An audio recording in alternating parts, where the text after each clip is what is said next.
Have you ever helped someone and they never said thank you? Have you ever given everything to people and they just asked for more? Have you ever been so kind, so generous, so good that people started using you? There's a painful truth that kind people learn too late. Being good doesn't always protect you. Sometimes it destroys you. Today, I'm going to tell you a story about a woman who was too kind, a woman who gave everything until she had nothing left, and how she learned a shocking truth about goodness. If you've ever felt used, drained, or taken for granted, this story is for you. But before we begin, subscribe to English Learning Channel for more powerful stories that will change your life. Let's begin. Once upon a time, in a small town in Oregon, there lived a woman named Sarah. Sarah was the kindest person in town. She had a warm smile, a helping hand, and a heart that never said no. If someone needed help, Sarah was there. If someone needed money, Sarah gave it. If someone needed time, Sarah spent hours listening to their problems. Everyone loved Sarah, or so she thought. Sarah is such a good person, they would say, always ready to help, always so generous. Sarah felt proud. She believed her kindness made her valuable. She believed her goodness kept her safe. But deep inside, something felt wrong. She felt tired, drained, empty. Every night she would collapse into bed, exhausted. She would stare at the ceiling and whisper, "Why do I feel so weak? Why am I always so tired?" But the next morning, she would wake up and do it all again, because that's what good people do, right? One Monday morning, Sarah's neighbor, Mrs. Peterson, knocked on her door. "Sarah, I need help moving furniture. My son was supposed to help, but he's busy. Can you come today?" Sarah had planned to rest. Her back was aching from helping 3 other neighbors that week. She had her own work to finish, her own life to take care of. But she looked at Mrs. Peterson's face and she couldn't say no. She spent the entire day moving heavy furniture, boxes, tables, sofas. Her back screamed for rest. Her hands were sore. Her body was shaking with exhaustion. When she finished, Mrs. Peterson said, "Good job, Sarah. Oh, by the way, can you help me organize my garage next weekend?" No thank you. No offer to help Sarah in return. Just another request. That night, Sarah lay in bed, staring at the ceiling. Her body ached, but her heart ached more. "Why don't they appreciate what I do?" she whispered into the darkness. "Why do they keep asking for more and more and more?" Days later, Sarah's friend Jennifer asked to borrow money. "Just $200, Jennifer said. "I'll pay you back next month, I promise." Sarah had lent Jennifer money before, 3 times, and Jennifer never paid her back. But Sarah couldn't say no, because that's what friends do, right? She gave Jennifer the money. 2 months passed. Jennifer didn't mention the money. She didn't call, she didn't text. When Sarah finally got the courage to ask, "Jennifer, about the money I lent you," Jennifer's face changed. Her eyes went cold. "What? I thought we were friends, Sarah. Real friends don't keep track of these things. You're being really selfish right now." Sarah felt like a knife had twisted in her chest. She gave and gave and gave, and now she was the bad guy for simply asking? That night, Sarah cried, not because of the money, but because she realized something horrible. Her kindness had become her prison.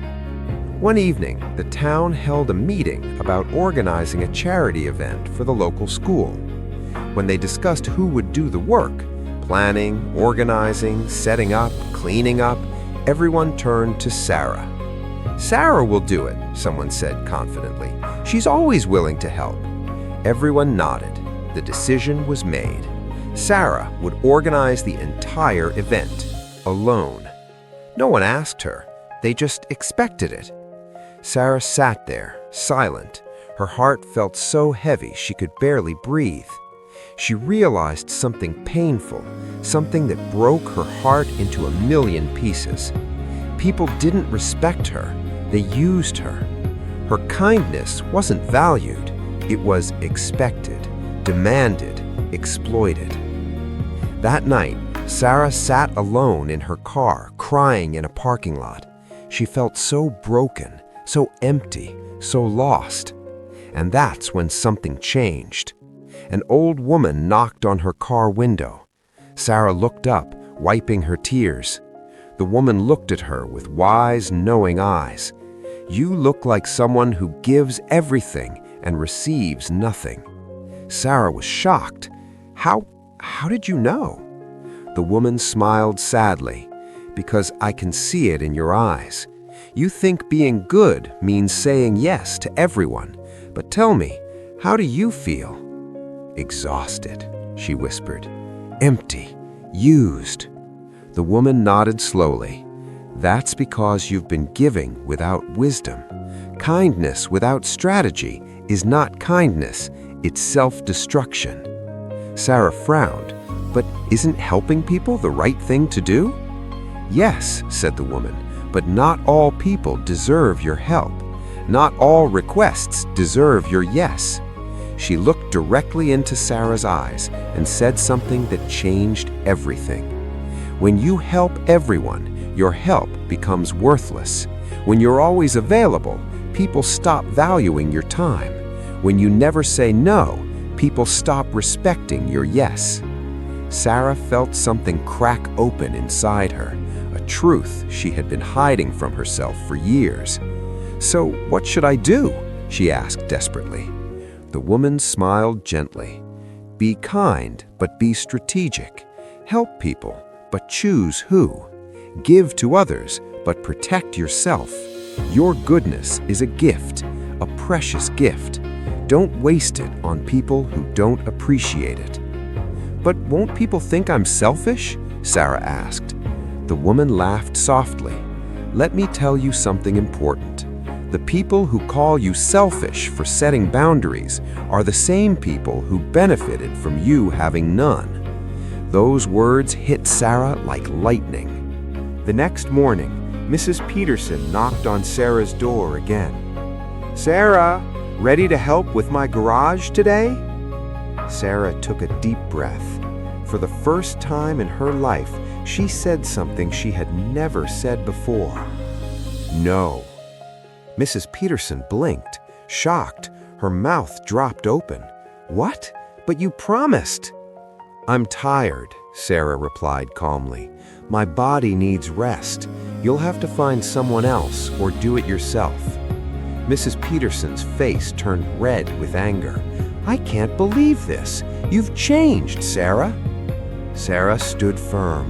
"I helped you move furniture. I helped you with your garden. I helped you paint your living room, and you never once helped me. You never once said thank you. You only asked for more." Sarah closed the door gently.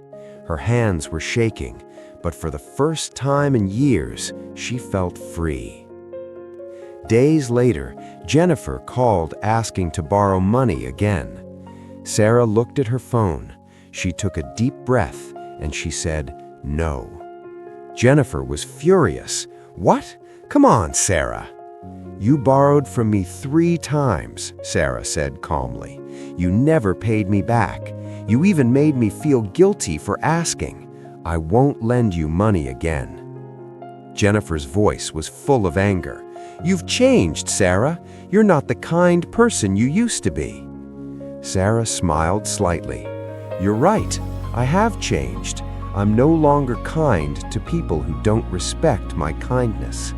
And Sarah felt lighter than she had felt in years. At the next town meeting, Sarah stood up. Her voice was steady and strong. "I've helped this town for years," she said. "I've organized, worked, and given without asking for anything in return. But from now on, things will change." The people stared, shocked.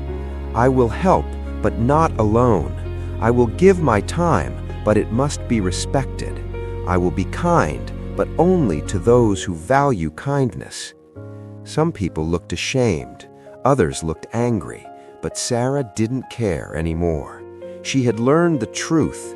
Being good doesn't mean being weak, it means being wise. Weeks passed. Something amazing happened. The people who used to take Sarah for granted started treating her differently. Mrs. Peterson nodded respectfully when she saw Sarah in the grocery store. Jennifer sent a text apologizing and paying back the money. And the townspeople? They still asked for help, but now they offered something in return. Money, time, gratitude, respect. One day, a young teacher named Michael approached Sarah. "Sarah, I heard you're good at organizing events. I need help with a school fundraiser, but I'll help you with anything you need, and I'll make sure others help too." Sarah looked at Michael and saw something rare: respect. "All right," Sarah said with a smile, "let's work together." And for the first time in years, Sarah felt like her kindness was truly valued. If you're watching this today and you've been the person who always says yes, the person who always helps, the person who always gives, hear this: your kindness is not a weakness, but kindness without boundaries will destroy you. Being good doesn't mean being available to everyone. It doesn't mean saying yes when your heart screams no. Real kindness is strategic. It protects your energy. It chooses wisely. It gives to those who appreciate, not to those who exploit. Don't feel guilty for saying no. Don't apologize for setting boundaries. One person who respects your kindness is worth more than 100 who take advantage of it.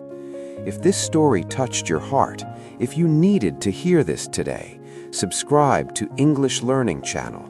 Every story here is a lesson. Every lesson is a light. You are not selfish for protecting yourself. You are wise. Remember, being kind is beautiful, but being strategically kind is powerful. Thank you for watching. See you in the next story.